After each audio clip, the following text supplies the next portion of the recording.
Hi guys, দেখো আজকে আমার রাত্রে কি রান্না হচ্ছে।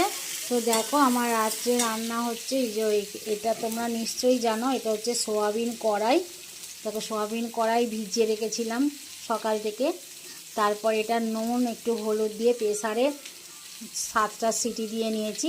তো পুরো এখন দেখো সোয়াবিন কড়াই একদম তোমার কি সুন্দর নরম হয়ে গেছে, দারুণ নরম হয়ে গেছে। আর দেখো এখানে আমার কড়ার মধ্যে আলু ভাজা চলছে, শুকনো লঙ্কা জিরে ফোড়ন দিয়েছি, দিয়ে এটা ভাজা চলছে। আর এখানে দেখো লঙ্কা গুঁড়ো, হলুদ গুঁড়ো, জিরে গুঁড়ো, ধনে গুঁড়ো সব আর কি পেস্ট মানে জলে গুলে রেখেছি। তো এটা দিয়ে দিলাম। দেখো দিয়ে এবার আমার এটা কষা চলবে এবং খুব সুন্দর করে কষাটা যতক্ষণ না তেল বেরোচ্ছে ততক্ষণ কষা চলবে একদম। দেখো